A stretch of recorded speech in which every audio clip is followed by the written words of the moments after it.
second lecture of central banking. Last time we finished the first one. There what we did was we simply had an idea about why a central bank is required and what is the importance of it to the society. That we are clear. Today we are going to discuss about its functions.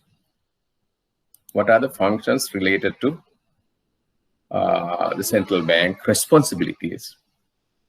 Before that, we will have a little idea about the history. When we look at the central bank history of central bank extends to the 17th century. I hope by now you have this slide presentation with you.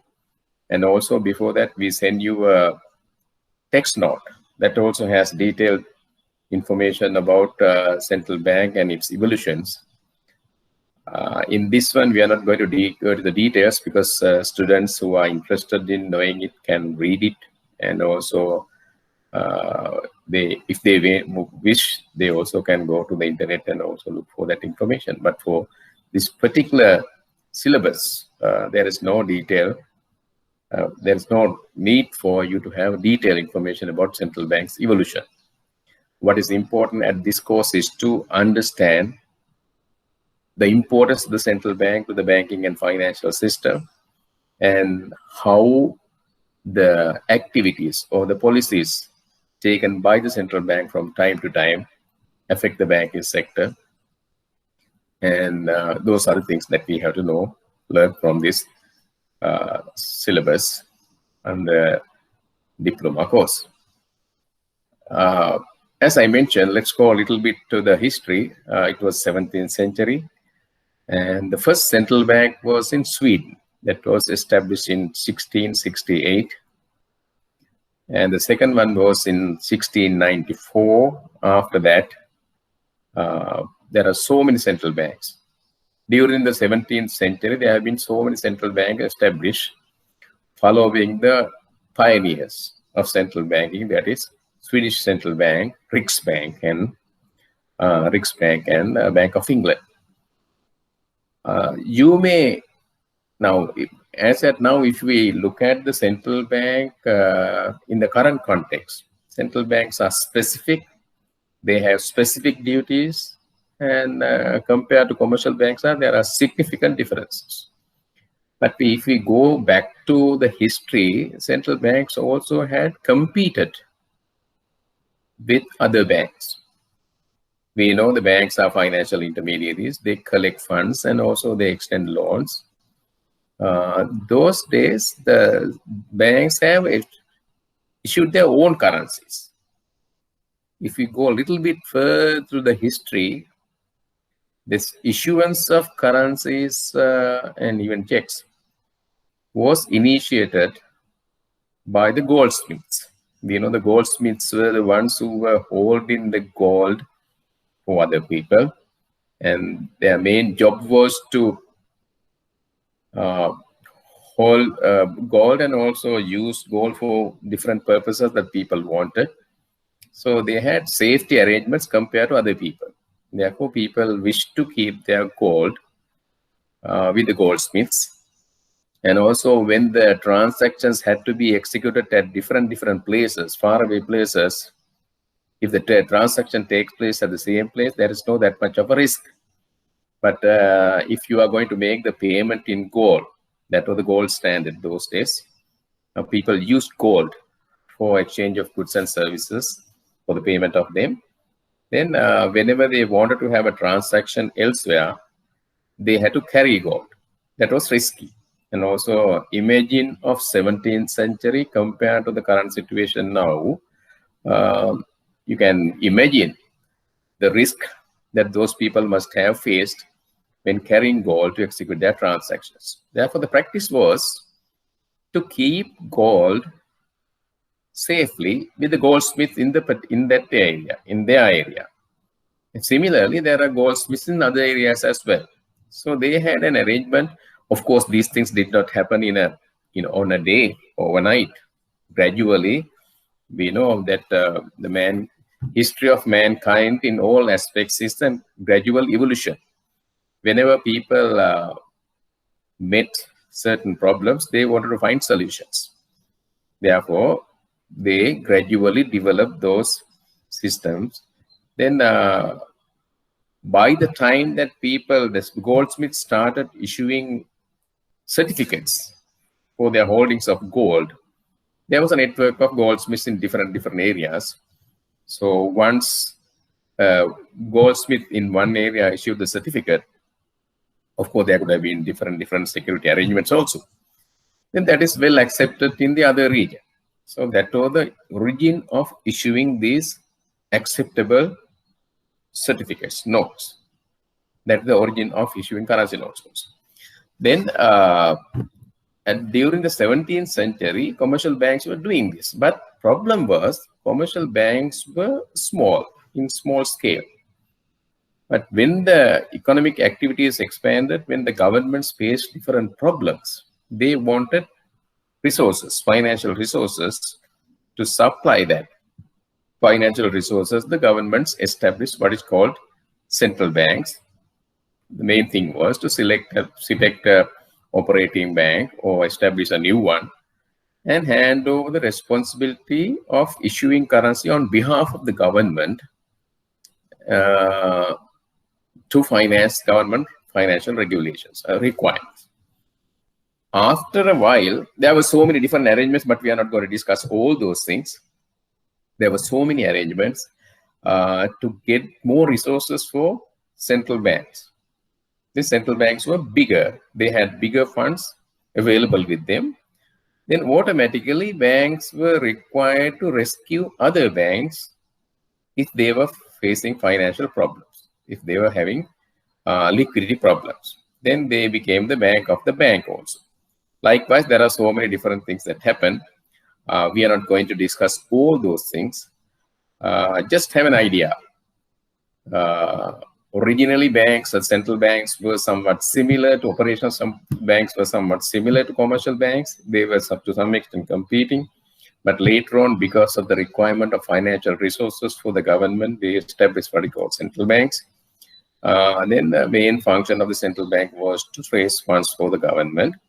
And also, central banks were given legal authority to issue currency, originally in the form of coins and later notes, on behalf of the government, so that will be generally accepted by the society to execute transaction related to exchange of goods and services. That was the arrangement. Then originally it happened in Sweden, we know already. Then gradually, starting from then, second one was Bank of England. Then gradually, all other countries were following those systems. Now, since we are in Sri Lanka, we have to learn more about Central Bank of Sri Lanka. That's why we have focused on the Central Bank of Sri Lanka, CBSL. CBSL was established in 1959 on 28th August. You may have received a note with a different date, so that was a mistake from my side. Please correct that one. The correct date is 28th August 1950. After Sri Lanka gained independence, Sri Lanka wanted to have, the authorities during that period wanted to have an independent monetary system. That was the reason for the establishment of the central bank in 1950, that is 2 years after having independence. And also we have to know, then somebody can ask the question, are all nations have central banks? The answer is no, because some countries do not have central banks. Then the question arises, what is the mechanism they have to facilitate the exchange of goods and services, because they don't have a currency? Then most of those countries are using hard currencies. Hard currencies means internationally accepted currencies, mainly the dollar, because dollar, we know dollar is the main intervention currency in the international financial transactions. If you have exchange in dollars, if dollar is accepted internationally, then you don't have to have your own currency, because If the society as well as the outside world is accepting that currency for the exchange of goods and services, both internally and externally, the problem is solved. So therefore, there are some countries who do not have central banks and also their own currencies. They use other hard currencies, mainly the dollar. There can be countries close to this highly developed economies. They can use their currencies in other places. Now, there is another concept called dollarization, but don't mix that with this. Dollarization is simply when the domestic currency's value is worthless, maybe due to high inflation. So, countries can start using other countries' currency. That's called mainly the dollarization, but here we are not going to focus on that. Then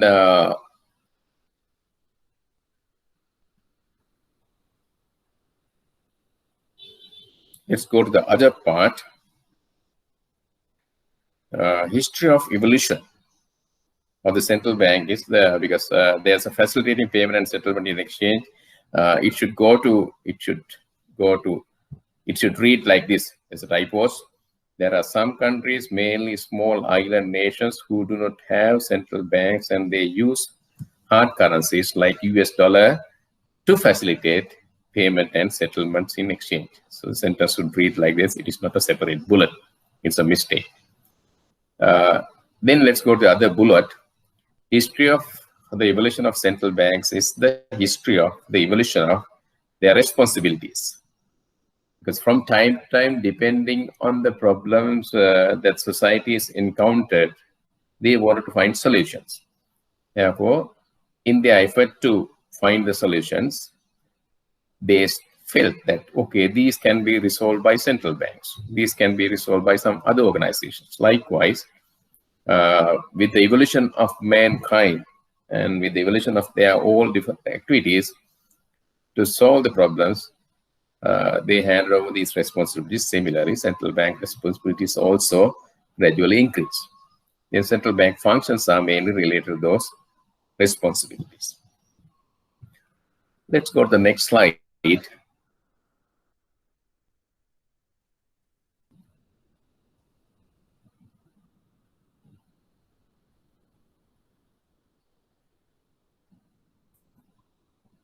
Okay.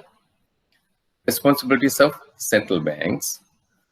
Now here we look at, we see there are two different types of responsibilities: core responsibilities and other responsibilities. What is the distinction between the two? Because other responsibilities, other organizations also can execute. But the core responsibilities are mainly for the central bank. Central bank has to do it. Nobody else, no any other organization can do it. Then the question arises, why central banks are handling other responsibilities as well? It depends. Depends on the nation. If the authorities feel that, okay, this function can be handled most effectively compared to other organizations by the central bank, they can make arrangements to and that responsibility. But the core responsibilities are common all over. Then let's look at those things. Again, I want to refer to the note that you have already received in text form about these main responsibilities. Read that one also in line with this PowerPoint presentation. Then you will get a better understanding about those things. Right. Core responsibilities. Number one is maintaining stable money. Let me read first and then let's go to the explanation. Maintaining stable money, maintaining stable monetary system and stable financial system, maintaining stable banking system, maintaining a secure payment system, ensuring secure cash, and other responsibilities can vary because these core responsibilities are common for all central banks all over the world. Other responsibilities can be different. Now let's go to these core responsibilities one by one. Then we will have a better understanding about those things. Maintaining stable money. Here we have to ask the question, what do we mean by stable money? Is it the physical stability of the money or any other value? If we ask the question basically, we know that we agree that we, including me, everybody likes to keep money safely, of course, safely. Why? Because money represents our capacity to, usually in economics, they don't use the word buy, command over goods and services in the market. If you have more money, you have more command. You can say, okay, if others are paying a lower price, you can say, okay, if you have more money than others, you can say, okay, I am willing to pay a higher price. So you have a command over the market, then you can buy it. For that to happen, you have to have more money. Then money represents your purchasing power. Power is power, purchasing power. Then, but the question arises, can money always have the purchasing power? That is a little bit of a question, because power of money is measured in terms of its capacity to buy goods and services at the prevailing prices. 100 rupee can buy 2 coconuts if the price is 50 rupees. The same 100 rupees will be able to buy only 1 coconut if the price increases to 100 rupees. The prices drops to 25 rupees, the same 100 rupees can buy 4 coconuts. Then you can see the same 100 rupees in nominal terms. 100 rupee note, 2 coconuts at 50 rupees, 1 coconut at 100 rupees, 4 coconuts at 25 rupees. So the value varies. We can't consume currency notes or coins as they are. But we need, for consumption, we need goods and services. And what matters for us is not the nominal value of the money, but its real value. And it depends on the movement of prices. Therefore, we have put like this, you can read it. Internal value. There's another one, I forgot. Money has 2 values. What is the commanding position we can have internally? What is the commanding position we can have externally? Internally, we can buy goods and services, but externally, if you want to buy something produced in India or US or Japan, anywhere, we have to buy those goods by paying their own currencies, because they don't exchange in Sri Lankan rupees. They use their currencies for their purpose. Then, if we are going to buy something produced in another country, first we have to buy their own currency, then buy the goods and services by paying in that currency for them. How many goods and services we can buy from them depends on how many of their currencies we can buy from our own currency. That's the external value. Those things we will discuss in detail. Now we are going to focus on internal value. Internal value is measured in terms of capacity of a given volume of currency. Given volume of currency, maybe 100 rupees, 1,000 rupees, 2,000 rupees, whatever, to purchase a given units of goods and services. That's the internal value. There are related concepts, related technical economic terms, because sometimes when I have used this word technical, it is related to economics. If we use these words, these terms to discuss with laymen, sometimes they might not know. Price indices, they might know, but the indices concept is a technical concept.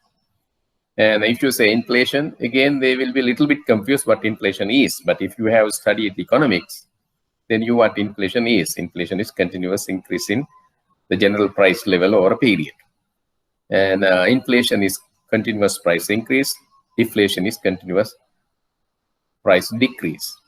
So those are the important concept terms that we have to use, or they are the relevant words when we look at the internal value of the rupee.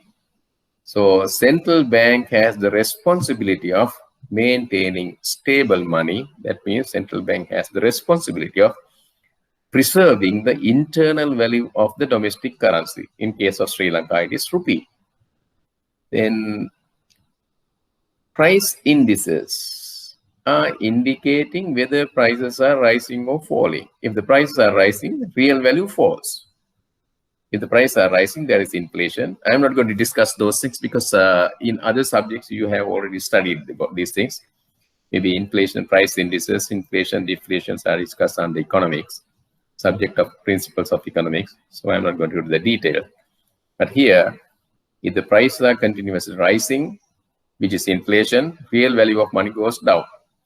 If the prices are continuously falling, real value of money is going up.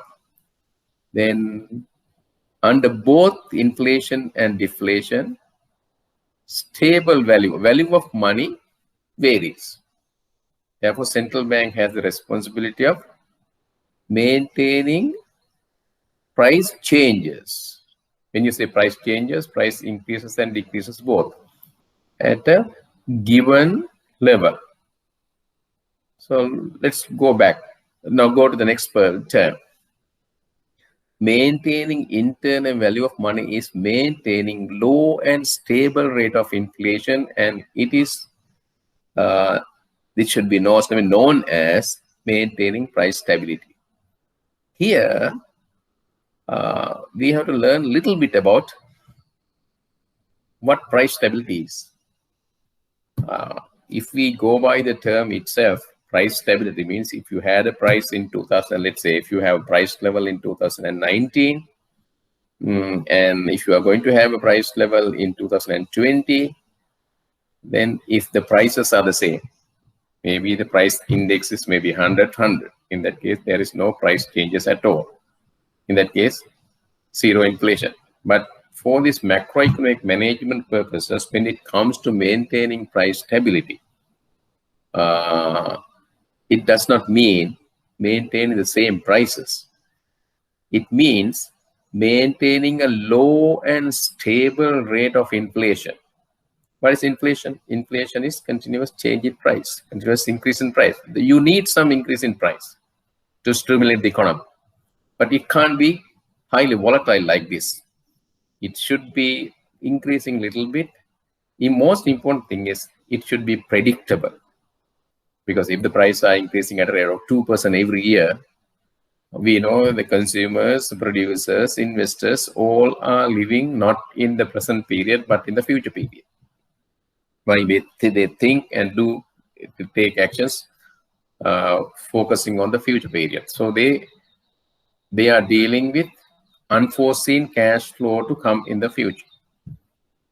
Then you have to make some projections.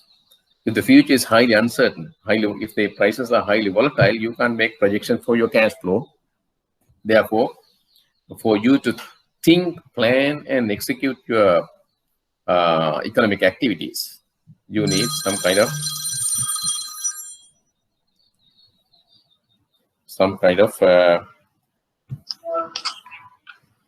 stable prices. My presentation okay. Okay. Bye.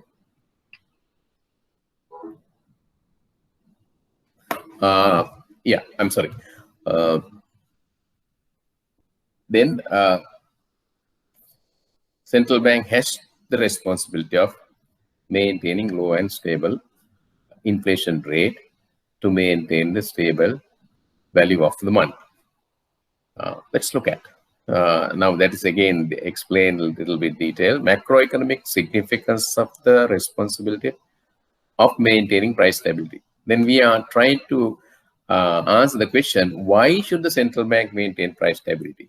What is the economic significance of doing it? Here, economic agents plan. Economic agents is me, you, and anybody around us, either planning for consumption or investment or production, whatever. All those people are economic agents. They do some activities. They engage in some activities which are important for the economy. The economic activity will change when we take actions like those. Therefore, we all are economic agents. Let me read it. game, if agents plan for their future consumption, see, it is the future. Consumption, production, investment, okay, they plan, right? And take decisions to manage their cash flow in an unforeseen future. Tomorrow is unforeseen. Today is, even now it is seen, but this afternoon, now if we are in the morning, if we are having this discussion in the morning, afternoon is unforeseen because we don't know what will happen. Likewise, when we take decisions for the future, it is an unforeseen future. Okay. People do like that. Therefore, prices that matter for such decisions is one of the most important factors. Now, for example, take this course that you are following this course. Luckily, you all are getting these lectures free of charge. All these are free. Suppose that IBSL was charging a price. And if you are not sure about now, say, let's say 1,000 rupees, for example, of course. If next week it is going to be 5,000 rupees, then it is highly uncertain. If the prices are going to go up by 5 times, you can't plan. Then you should have some kind of a feeling, okay, prices may rise, but not at a rate that cannot be manageable, right? Okay, that prices that matter for such decisions is one of the most important factors. Hence, only if the price changes are low, they should be low and behave in a predictable manner. They can take rational decisions, because there can be so many rational decisions people take. Here, it doesn't matter whether prices are rising or falling for them, but we are rational people. For us to take rational decisions, we need some kind of certainty. And take rational decisions, not only that, implement them. You have to take decisions and also implement. How? With confidence. Because if you take a decision and execute that, you should be confident. Okay, whatever your expectation from this action, you should be able to realize. That's the confidence. Then only the economic activity becomes dynamic and supports sustainable growth.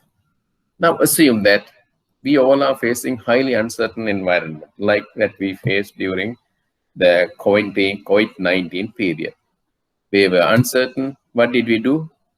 As consumers, we were staying at home, and producers were staying at home. Nothing happened. Economy got stagnant. That is an uncertain environment. So economy was not dynamic. Economy was stagnant.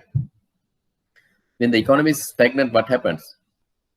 People, now we know we have the capacity. We have the mental and physical capacity to produce goods and services.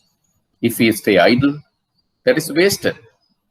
If we did not do anything yesterday, we can't double the work that we usually do, because it is a stored capacity. Once it is not used, it is wasted.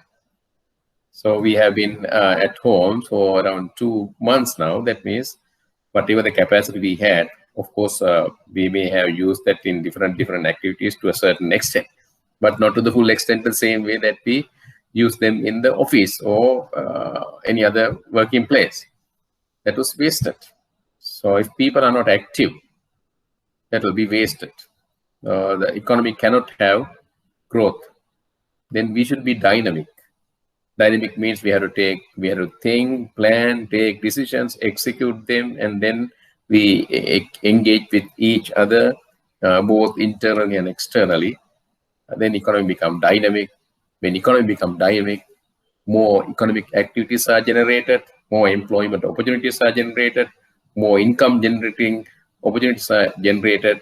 Then we all feel better compared to earlier.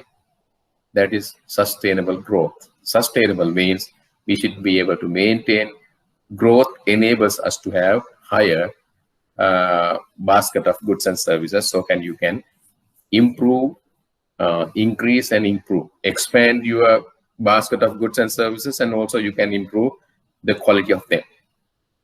Therefore, central bank can help sustainable growth by maintaining price stability. Now you can understand what price stability is, what internal value of domestic currency is, why it is important, because finally we all want to have a better life.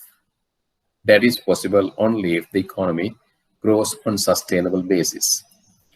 For the economy to grow at sustainable basis, people should be dynamic. They have to plan, take decisions, and execute them.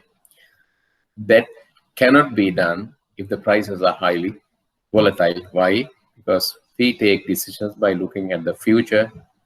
All our activities are related to cash flow management. We get money, cash flow in, we make payment, cash flow out. So whether you are a student, housewife, employer, business person, whoever, we all live with this cash flow management problem. Cash come in, cash go out. And if outgoing cash is more than incoming one, we have a problem.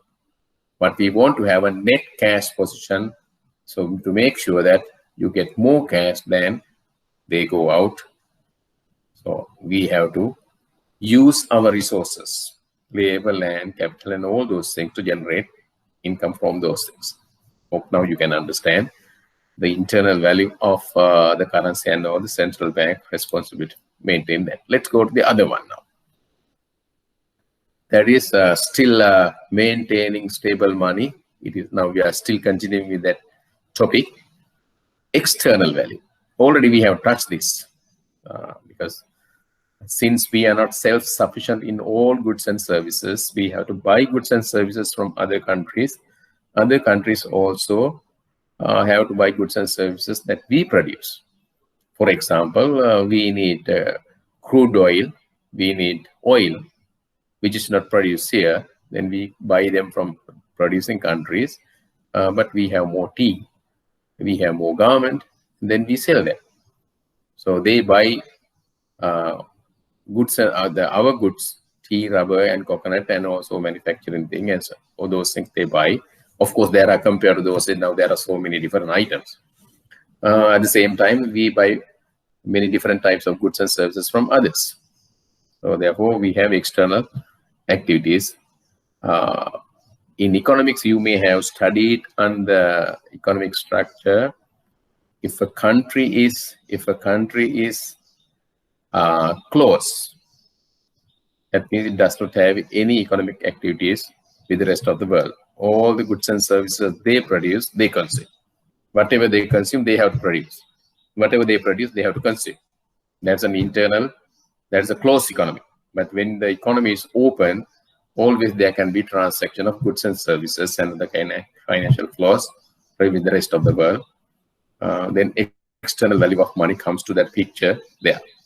Again, the same way that we discuss about inflation, deflation related to the internal value of money, there are some other technical terms here also. That's the exchange rate. What are they? Now, there we discuss about the price indices. Price indices measure the prices of goods and services in general. It's a basket of prices. But here also we have a price. But this price is different. This price is the exchange rate. What is the exchange rate? Exchange rate is the price of a foreign currency in terms of domestic currency, or the rate at which, exchange rate is the rate at which we can buy a foreign currency for a domestic currency. So you can say, okay, how many units of dollar can rupee buy? That is one way of saying. Other one is, how many units of rupee can a dollar buy?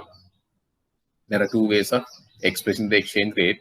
We are not going to discuss those things. By now, you must have studied those things under economics of money, banking, and financial markets. Therefore, that's a different topic.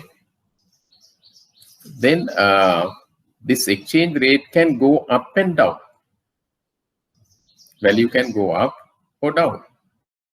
Therefore, to two terms are related: depreciation and devaluation, and appreciation and revaluation. Those things are also I'm not going to discuss. It will be a repetition. Depreciation means value is going down. Appreciation is value is going up.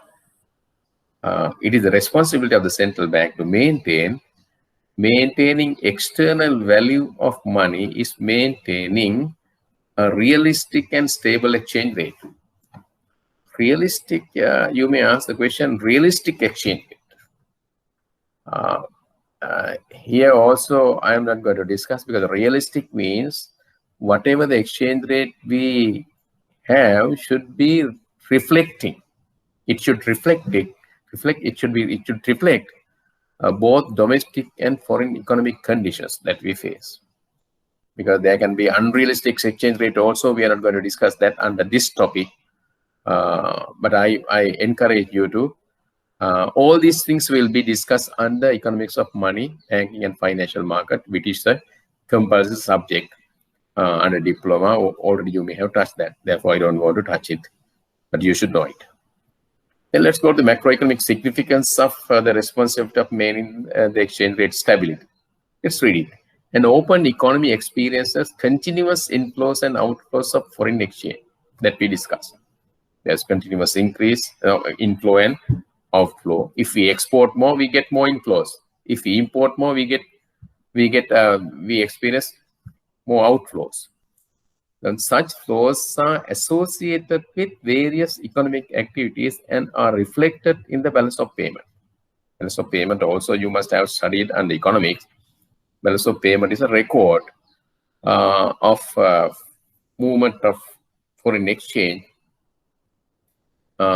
between the rest of the world and the domestic economy. And balance of payment has different accounts. Depending on the nature, they are recorded there. And that again, you should know, but I am not going to discuss. BOP account, exchange rate matters for every transaction involving a foreign currency and domestic currency. That we know that, no? If we export something, we get dollars, we have to convert them into rupees. There's a conversion. If we want to import something, again, we have to get foreign currency. So that, again, there's a conversion. Exchange rate matters in both cases. A highly volatile exchange rate. Okay, now, for example, let's take dollar is 100 rupees today, and if it is going to be 200 rupees tomorrow, what will happen? The external value of a rupee has crashed by 100%. Then if again the day after tomorrow, if it is going to be 50, then the value has increased by 4 times. So like high inflation, if the inflation is changing rapidly, then internal value is highly volatile. The same way, if the exchange rate is also moving rapidly, then external value also highly volatile. Both are not good.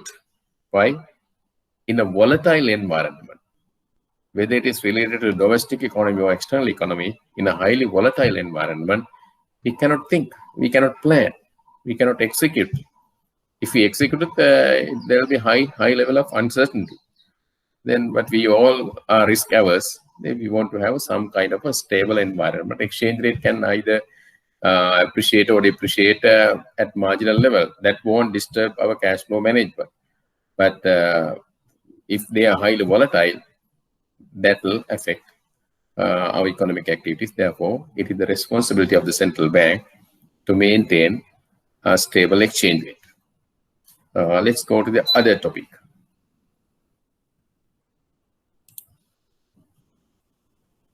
Then still we are under core responsibilities of the central bank. The next one is maintaining stable monetary system and stable financial system. Before going to the details, we should know the difference between monetary system and financial system. Again, you have studied about survey of financial system.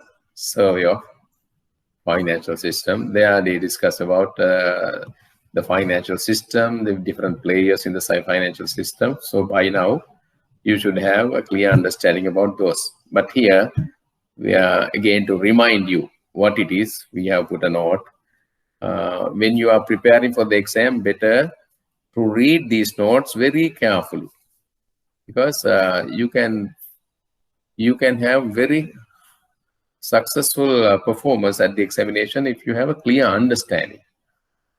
Sometimes we have a half understanding, like, no, we have to have a clear understanding. When it comes to automatically, when it comes to this term, maintaining stable monetary system and a stable financial system, automatically you should ask the question as students and those who are studying, what is the difference between the two? It looks the same. It sounds somewhat similar, but there should be some difference. What are they? Then when you start questioning like this and try to answer those things, it will be very easy. It will register in your mind. You don't have to learn by heart. You have to understand. Okay, what is monetary system? It is set of institutions and relationships. Set of institutions. When you say set, not one institution, there can be many. And also relationships. There are different institutions. They also have relationships. Regarding what? Associated with the production, distribution, and management of money.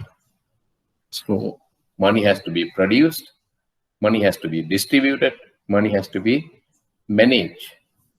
So if there are institutions and relationships related to this process, that is the monetary system. And look at your slide. After money, immediately after money, I have put liquidity.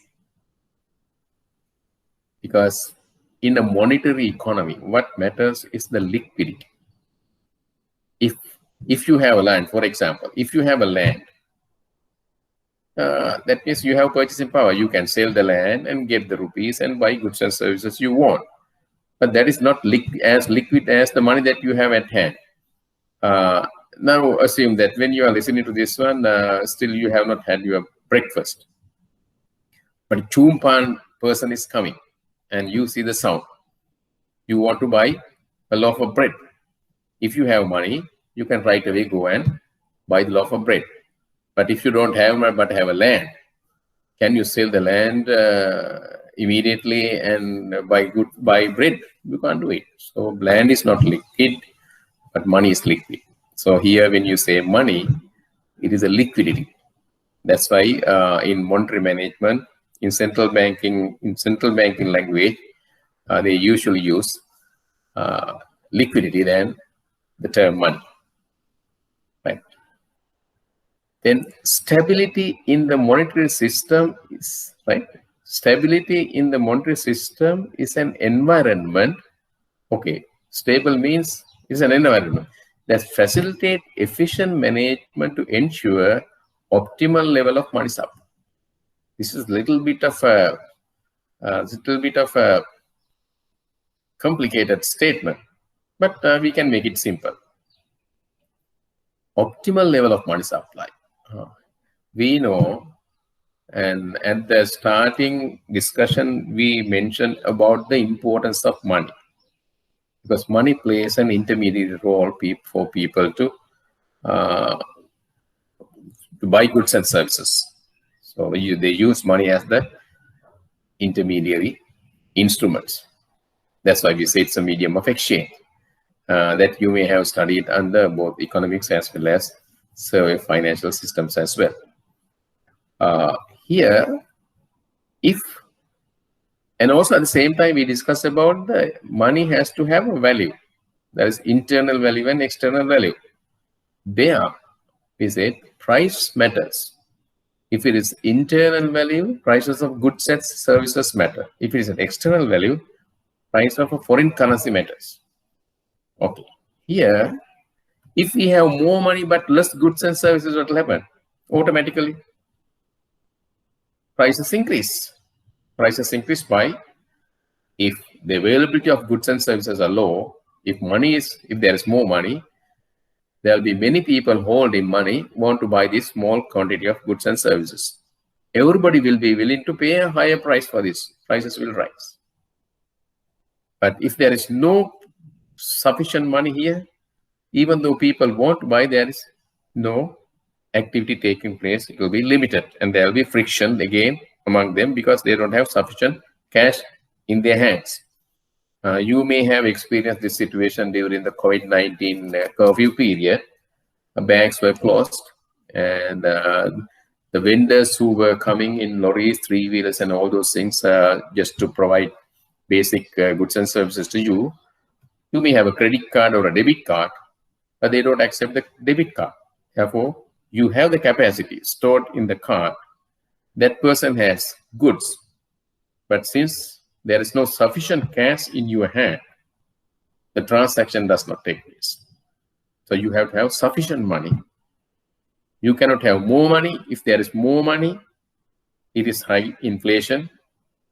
So internal value for the money goes off.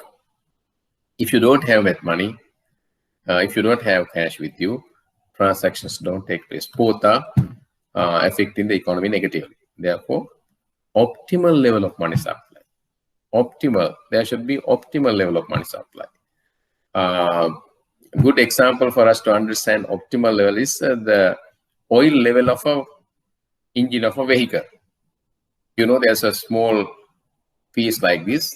You check by putting it whether the level is high or low. There's a range given.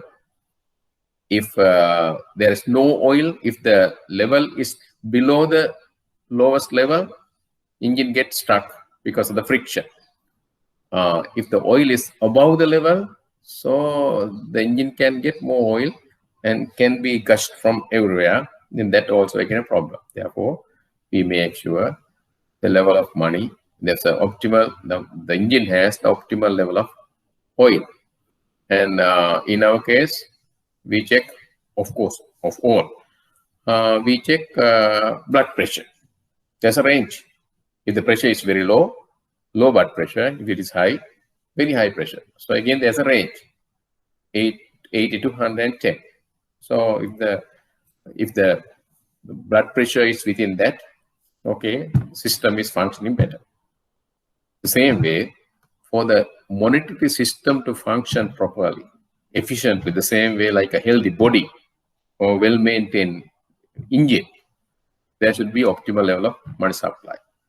So if the money supply is optimal, then monetary system is stable. So central bank has to make sure the economy has optimal level of money. Let's go to the financial system. What is the difference between the monetary system and financial system? Monetary system produces, distributes, and manages liquidity. Financial system use that liquidity to facilitate economic activities. How? Now take for example, you may be a depositor of a bank, you may be a borrower of a bank. What does the bank do? The bank collect deposits in the form of their liabilities and lend to other people to execute their transaction. It plays an intermediate role. So that's the facilitation of economic activities. When we deposit our money in a bank, you automatically tend to trust the bank. In what sense? Okay, I will have my money back with this bank because I am 100% sure my money is safe there with the bank. What is that? Bank is stable. And when I borrow from a bank, I should be sure that when you borrow for a particular activity ranging for a given period. Before the project is over, if the bank is going to ask your money back, what will happen? You cannot maintain your economic activity there. So whether it is a depositor or a borrower, the bank the stability of the bank matters. It is applied to commercial banks, specialized banks, finance companies, whatever. When you take financial intermediaries, they also should be able to ensure that people feel comfortable about the system and engage in that. Okay, with that, let's go to the sentence and read what it says. It is a set of institutions and relationships again. Earlier, again we saw set of institution relationships. But the focus was different. Focus was, under monetary system, focus was the production distribution, and management. Here it is different. But again, here also we have a system of a set of institutions and relationship associated with mobilization of financial resources among different sectors of the economy. They are mobilized. Those people are producing, distributing, and managing. Here, using them and mobilizing. Stability in the financial system is an environment. Again, see, stability in the monetary system is again environment. Here also, it is an environment where the users of services of financial institutions. Who are the users? What are the services they provide? Okay, you can deposit money, that is a service. You can borrow money, that is a service. So we are using their services. Then it says, where users of services of financial institutions do not lose confidence. Okay, we should feel confidence about them. They have in the institution and the system as a whole. We should be confident about individual institutions and the system as a whole. So if we have an environment like that, that is financial system stability. If we have a system where it ensures optimal level of money supply, that is monetary system stability. Central bank is responsible for this. Here I have to mention, here we are only looking at the responsibilities. The next lecture will be the functions. Because here we are not going to talk about the functions that the central bank performs to maintain monetary system stability or financial system stability. Here we are simply trying to understand the concept. Okay, this is the responsibility of the central bank. To discharge that responsibility, what are the functions central bank performs will be the focus of the next lecture. Already you must have received the third lecture note in text form. It discusses that. You are required to read that before the lecture. Then only you will have a clear understanding. And also I have already sent you the slide for the third lecture as well. So you all are required as responsible students who are striving to improve your knowledge and understanding should read both the text notes and the PowerPoint presentation before looking at this, before this lecture. Okay, maintaining stable, that is clear. Now let's read what are they saying. With stable and smooth functioning of monetary and financial system, economic agents can focus on their economic activities without worries and make economy more dynamic. Without worries. Now, if you have to worry, okay, what will be the prices tomorrow and whether they increase or crash, then that's a worry. Whether I can trust this bank or this financial system, okay, that's a worry. If you have to worry about those things, you cannot focus on the economic activities and take decisions. Then the economy will not be dynamic. But if those worries are taken care of by the central bank, so monetary system is stable, financial system stable, okay, calmly and quietly, you can focus on your economic activities. You can take very effective decisions, because if you are worried, you can take irrational decisions, which may be disastrous sometimes back after some time. But if your mind is clear, without worries, you can have very clear rational decisions by looking at all other aspects, and those decisions will be effective, economy will be dynamic.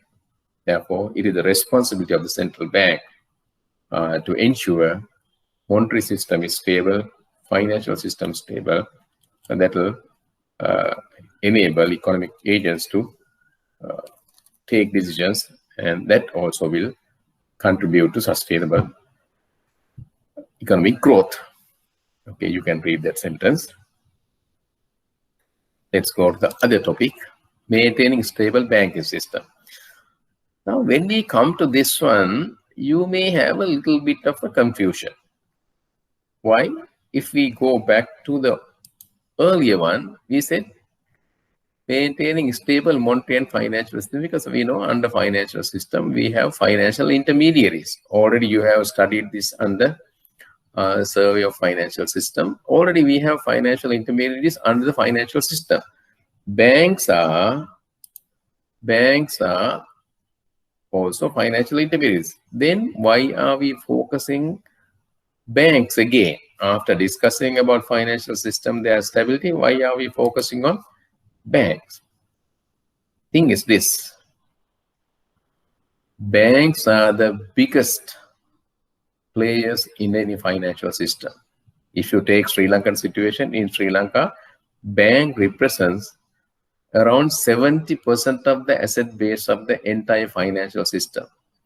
If you take only commercial banks, because when you take the banking sector has commercial banks, specialized banks, and also the central bank. Central banks also come under the banking system when it comes to assets of banking financial system. If we exclude, in case of Sri Lanka, as at now, the central bank has an asset base around 10% of the entire financial system. And then commercial banks and specialized banks are left. They have around 60%. Commercial banks themselves represent more than 50%. Therefore, if the bigger portion of the financial system is stable, automatically other part also will be stable. That's why we have a special focus on the banking system. Banking, if the banks are stable, if the bank starts, now for example, if we have a very strong banking system, only one finance company has financial stress, then the banking system, the entire financial system will not be shaky. Even the stable banks can help the finance company to recover from their financial stress. But if banks are unstable, that the majority of the financial system is unstable. Even a strong commercial bank, strong finance companies can't hold it. Therefore, we focus on banking system stability, especially when it comes to financial system stability as well. Let's read the note and you will understand it.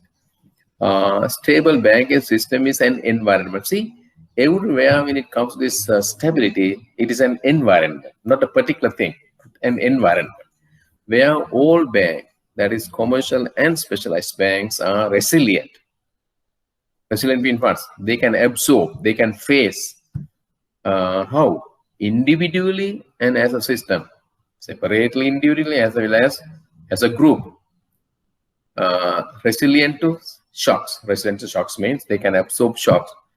What is the nature of shocks? Emanating from both within the domestic economy and from the rest of the world. Because these shocks can come from within the domestic economy and from outside the economy. Whatever the source may be, banks should be able to absorb them individually as a group.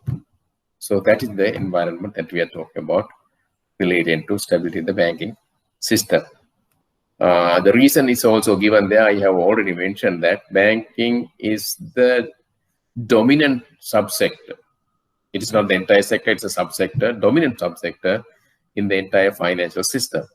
It is the strongest pillar in stability of banks, especially commercial banks. See, I said, why commercial banks? Because commercial banks has the highest portion of the assets in the financial system, is vital for the stability of the entire financial system. That's why we focus mainly on the banking system. Then let's go to the other one. If banking system is stronger, it can act as a shield for non-bank financial institutions as well. Okay, I am the strongest person, I can protect others when they are under financial stress, but not the other way around. If I am weak, I am the stronger person, but if I am weak, I am the dominant person. If I am weak, others can't protect me. But if I am strong, when others are weak, I can protect them. That's why the banking system stability is very, very important. Accordingly, the central bank gives special emphasis to the banking system in its efforts to maintain financial system stability to facilitate economic activities to move smoothly. I again reiterate here, students are required to understand all these very clearly, because examiners examiners will want to test your understanding, whether you understand them properly, because you may remember, but remembering is not going to help you. Why? This is a professional banker's course. This is a professional course. Professionals have to use whatever the knowledge and skills they have in day-to-day activities, in handling the activities. Therefore, you should understand, not remember. Somebody can learn by heart and remember later on, but that's not going to help you. You have to understand, and then under different environments, you should be able to use them. So understanding is better. For understanding, you have to ask questions and look for the areas where there are certain gray areas, clear them, then you will be done. Okay. Still we are under core responsibilities. Core responsibilities continued. Then the other core responsibility is maintaining secure payment system. What is a payment system? Payment system is again a platform. Why? Again, functions of the central bank to maintain a secure payment system, we will discuss under function. But here we are going to talk about only the responsibility. Now, if we pay it with cash, no problem. Okay, payment takes place at the exchange point. No problem. But if you pay with a credit card, now we know in the current world, economic activities are so complicated, so sophisticated, and so diverse. There are so many different ways the people make payment, and the payment with cash is less compared to those days now, because there are more facilities, more platform, more instruments for us to make payments. So all those payments are executed through a system. If you go now, for example, if you go to a bank counter and deposit money and withdraw money, that is not that much of a sophistication, because there's a teller at the counter. You are here, you give the cash book or a check, whatever, and he pays money. Transaction takes place at the same time. But if you go to a teller machine, there is no person there, the same way that you have a teller at the counter. What do we have there? We have a system. You have a system. When you put the card, I'm not going to explain this one, but I'm going to give us your sense. That is enough. When you put your card to the teller machine, it automatically asks your PIN number. When you press it, if it doesn't work, system has some deficiency, right? And also remember, all the banks, even the central bank, advises people to use their cards carefully, because sometimes a person there can be frauds. People can hack your card by device. So that's why they say, okay, don't show your card and PIN number to others, and carefully do it. Why? Because sometimes these systems can be vulnerable to hackers and also other illegal activities. Therefore, if you are not comfortable of depositing your money with the teller machine, withdrawing your money with the teller machine, you will not go to that. You will go to a bank. Now imagine of all the people who are using teller machines and lining up at a counter to get the service from a teller. It will be a mess. And if you take the number of transactions that takes place through teller machines, both to withdraw and deposit, and also the number of transactions that people do with the teller directly going to the bank, that is less, but it is big. So if all these people do not have the system, lose the trust in the system and go to a bank, then the economy cannot move efficiently. There can be so many inefficiencies. And now these days, sometimes people don't go to the teller machines also. In my case, I use internet banking facility to pay my bills and exchange and transfer funds from different accounts. And with the phone, we can do it. There's a system. Internet banking, system. Teller machine, system. All these are systems. Then if the system is not safe, if we have a doubt, okay, whenever I use this system, somebody can steal my money through the system, then we are not going to use it. If people feel comfortable in the system, only they will use it. Then only the system will be efficient. Then only the efficiency will contribute to better economic and more productive economic activities. Then only economy will be dynamic. Then only we can have sustainable growth and prosperity. Okay, now I am not going to read this slide. Whatever in the slide I explain. So I invite reader and the students to read this. But I would like to touch this one. Rational and risk-aware economic agents tend to avoid inviable systems, that is unsafe systems, if they are doubtful about the security they have for their hard-earned money. Now, money is not an easy thing to have. We have to earn. When they use payment and settlement system, if a payment and settlement system fails to build confidence among users, it collapses. And the economic activities fail to function smoothly. You can see all these statements are built rationally. Reason, this one. Okay, we have this one because of this reason. We have this one because of this reason. Likewise, you have to understand the same way to prepare for the exam, and also not only for the exam, but also to have a better understanding to perform like a good professional, the efficient professional in the banking system. Let's go to the other one. Then still we are under core responsibilities of central bank. They are ensuring secure cash. Remember, the first one we discussed was stable cash. Now here, secure cash. What is secure cash? Here, let me ask you this question. Have you ever encountered a counterfeit note in your exchange of goods and services? Some of you may have, some of you may have not. This is about the security of the currency itself.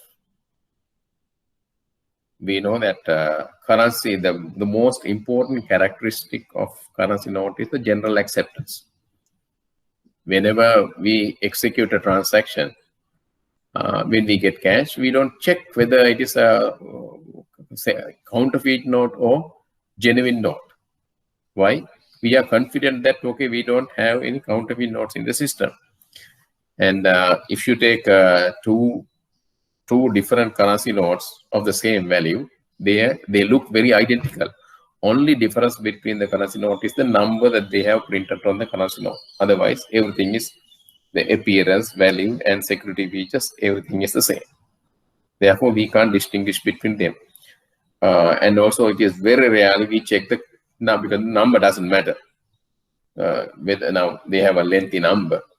Whether the last number of that series is 1 or 2 or 0 or 9 or we don't care. Because what matters is whether that money is acceptable to others in exchange of goods and services. That's what we are concerned about. Because of that general acceptance behavior of people about the currency notes, because of the trust they have, people can copy these, counterfeit, and exchange with us. Sometimes that these cunning people mix these counterfeit notes with the genuine notes. If we have a habit of accepting them at a glance, okay, 50 rupees, 5,000 rupees, easily they can exchange these counterfeit notes with us.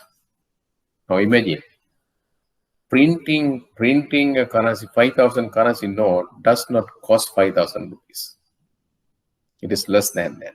Of course, when the central bank does it, central bank has to incorporate a lot of security features into that. Therefore, it is costly for them. But if we simply print this 5,000 rupee or 1,000 rupee notes on a simple paper, and easily exchange that with mix them with other currencies and exchange is, the person who is producing that gets a benefit of 5,000 rupees for nothing. For nothing. Easily they can do it. But if more and more currency notes are counterfeit ones, and if the probability or the likelihood of us getting a counterfeit note is very high, what will happen to us? Because every time when we execute a transaction using cash, we have to check. And we are always doubtful. With the doubts, it is very difficult to live. You should be confident. The same way that we are confident about the prices, exchange rate, banking system, monetary system, financial system, payment system, all those are about the safety. And also all those are about our feeling about its safety. Because all those things we use to facilitate our activities. The same way we should feel the cash that we handle are trustworthy. For them to be trustworthy, they should not be counterfeit ones. They should be free from counterfeits. Then central bank has the responsibility of ensuring money in circulation, that is with us, with business people and everywhere, money in circulation is free from counterfeits. Someone can ask the question, why should the central bank be responsible? Answer is very straightforward. Central bank is the legal authority of producing currency notes and coins and distributing them. It has the monopoly power, single producer, monopoly power of doing this. And why do we trust this piece of paper, which has no any intrinsic value? Because we know it has a legal backing. There's a statement print there in every currency note. This note, which is issued on behalf of the government of Sri Lanka, is valid to execute any transaction within Sri Lanka. It is not the exact term, but that is the understand and the directive given. Okay, this currency note is produced, this issued on behalf of the government of Sri Lanka, and also it is legally valid. It is legally valid to execute any transaction within Sri Lanka. So because of that statement, we use these currency notes with confidence. So if the central bank is doing this, if the central bank is the producer, if we are believing in it, because of that, central bank has the responsibility of ensuring that whatever currency notes and coins we get into our hands are safe. They are not counterfeits. Therefore, central bank is responsible for that as well. And to discharge this responsibility, what the central bank does will be the, as I said earlier, will be the topic of the next lecture. Here we have other responsibilities. Now the core responsibilities are over. So far we discussed about the core responsibilities. Only the central banks can do all those things. But these are other responsibilities of the CBSL. Anybody else also can do this, but as at the given environment in Sri Lanka, the government has entrusted the central bank with the responsibility of executing these. What are those? Management of public debt. So central bank is the fiscal agent for the government. It has to manage the public debt. How it does, we will discuss under functions of the central bank. And then management of foreign exchange. There's another responsibility that the central bank does. It is not a core responsibility. And here we have to be very careful. Management of foreign exchange and maintaining external value of the domestic currency are two different things. Maintaining the external value of the currency, domestic currency, is the core function of the central bank. That is managing the exchange rate. Here, not the exchange rate. Foreign exchange rate is not there. Price is not there. Yeah, managing the foreign exchange. Now there should be, now we know the foreign exchange is the external reserves the country has. The central bank has to manage that. How it does, we will discuss under the next topic and the next lecture. Then management of employees provident fund. And that also we will discuss what central bank does it. Employees provident fund, we know. It is the fund built for and established for the protection of the private sector employees, formal private sector employees. Every month out of their salary, there's a portion of their salary and also portion contributed by the employer goes to the fund. It is maintaining under Labor Department. It is owned by Labor Department on behalf of the people of this country, and members are the working population who has the contribution, who has made the contribution of this one. The management part of it, not the ownership. Management part of the fund is with the is entrusted with the that responsibility to the central bank. Then promoting financial inclusion. Promoting financial inclusion. So when it comes to this one, financial inclusion, financial exclusion. Inclusion, exclusion. That also we have to understand a little bit what is financial inclusion, because they all are included. When you say included, everybody, all economic agents are using the formal financial system. That is financial inclusion. If someone are not within the system but using outside things, financial exclusion. And for example, if you take borrowing from a bank and borrowing from a money lender. Money lender is a norm, not a formal financial. It's not operating under formal financial system. But if you borrow from a bank has rules and regulations, and they are managed according to a particular set of rules, and there's law to govern them. And central bank is also there to look after their activities and ensure that they are operating properly. Then there's the formal sector. Money lender is not a formal sector. A money lender can lend to one person at 5% interest rate per month, another person 10%, another person another rate. So there's no formalities, and also there's no any legal backing for us to deal with the money lender if he fails in his promises when we have the transaction. And also there is no control over his using and charging interest also accordingly. We know the money lenders are not, of course, money lenders are helpful for people to execute their financial transaction in contingent situations. But if you get the same service from the formal sector, it is more efficient and more fair. Therefore, central bank has to include, promote financial inclusion, getting more and more people into the formal financial system. That is one responsibility. And its importance is this. Remember, we said central bank uses the financial system, the banking system to distribute money. And later on, we will discuss, already I think you must have studied this under economics of money and banking, and that is, if I remember correctly, D01 under diploma, central bank. And also you must have studied that under financial systems also. Whatever decision central bank takes under policy directives, impact of that decision is transmitted to the society, to the real sector, through the banking channel, through the formal financial system channel.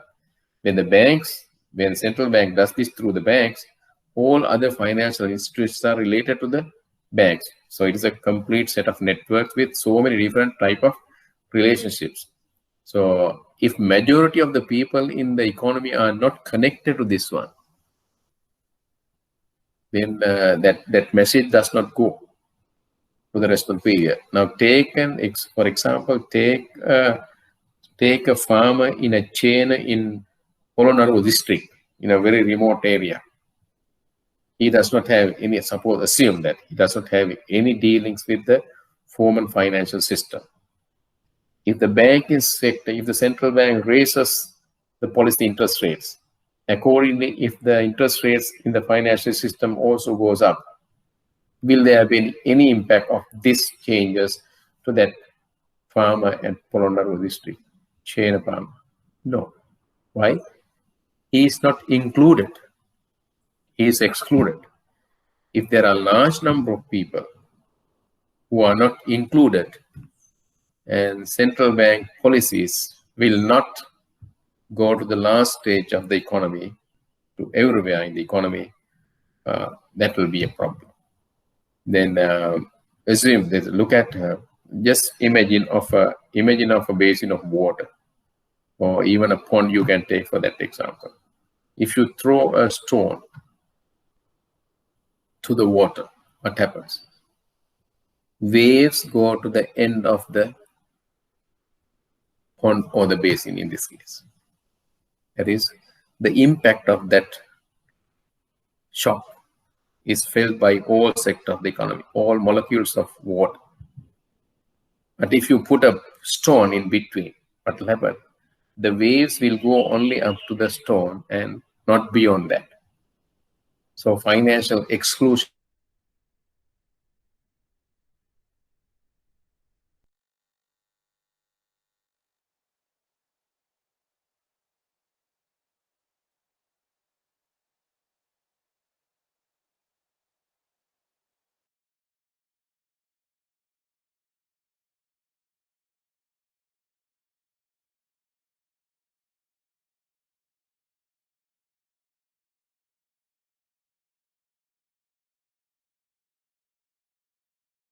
inclusion.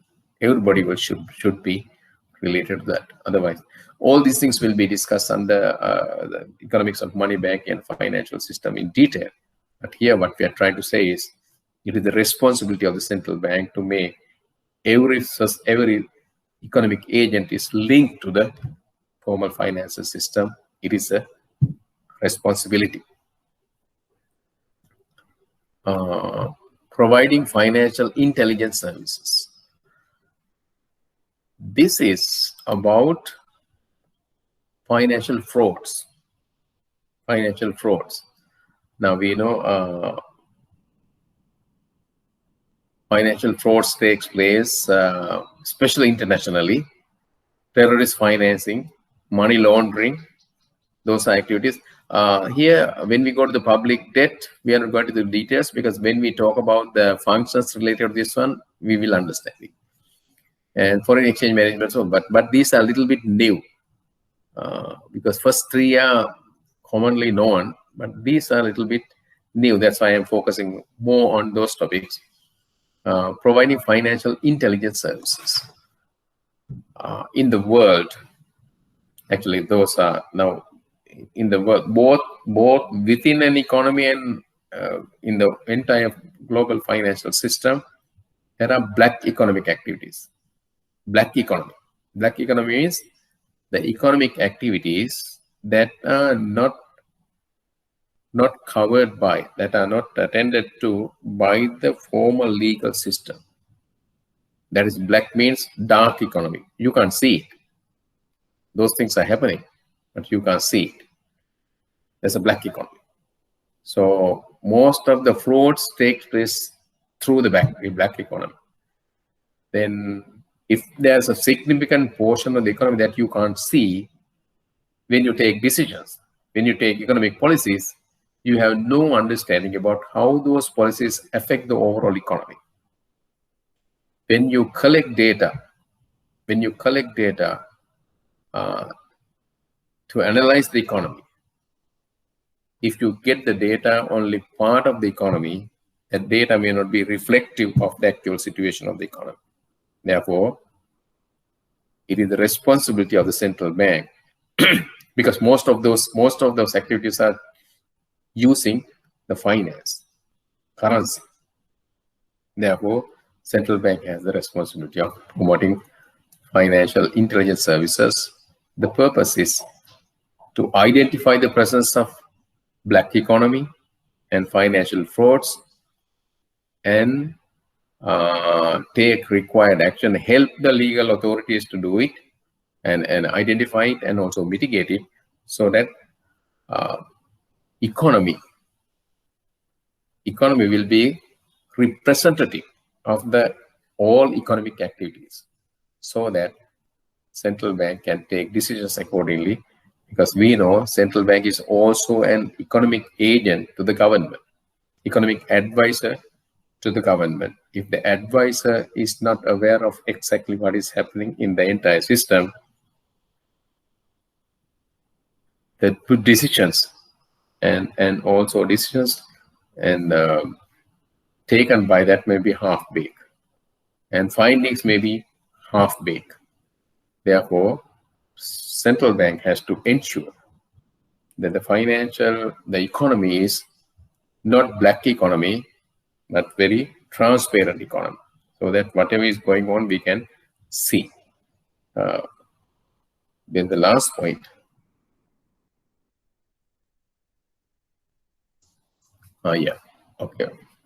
Functions of the Central Bank of Sri Lanka are related to responsibilities discussed under this lecture will be discussed in the lecture. See, now here we discuss only responsibilities. The main focus of the current lecture was this responsibilities. Now, functions are related to those responsibilities. So the statement is saying functions of the Central Bank of Sri Lanka are related to the responsibilities discussed under this topic will be discussed in the next lecture. Students are requested to read the text notes already available in Google Classroom for better understanding. Okay, now let's go back and have a brief summary.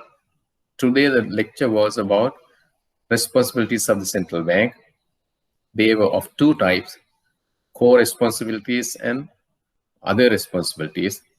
Core responsibilities were of 5 types, that is stable money. There we discussed about the internal value of domestic currency and external value of domestic currency. Then we went to stable monetary and financial system. This way we also understood the distinction between the two, and we said it is an environment where people feel the monetary system is stable, financial system stable. That has to be maintained by the Central Bank of Sri Lanka. Then the other topic was about the banking system stability. The banking system stability was banking system stability. We had a main focus on that because the banking system is the main pillar of the financial system. If the banks are stable, the financial system will be stable. Then the other topic was about the stable payment system. If the payment system is stable, only people will use it. If people have doubt about the payment system, again, they will not use it. So the financial system will not be efficient. And the last one was secure cash. Whenever people use cash for their day-to-day activities, they should feel comfortable that they are free from counterfeits. Otherwise, every time they have a transaction, they have to check whether they are genuine or not. After time, what will happen? If you are not sure about the currency, then you will abandon using currency. What is the way of having exchange without currency? Again, barter system. Again, under financial system, you may have studied about the nature of the barter system. Barter system is inefficient.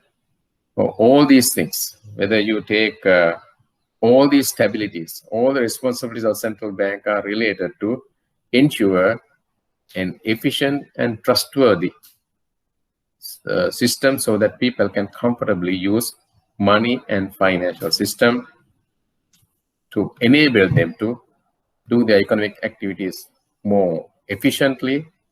Then when the economy is efficient, it will be more productive. When it is more productive, economy will be dynamic.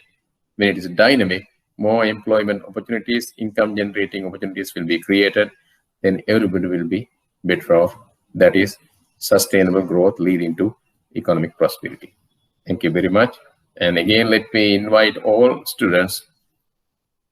You have to use this lecture with the PowerPoint presentation and also with the text notes already Google Classroom system has provided with you, then with only clear understanding, not clear memory. You can't just read this and learning by heart.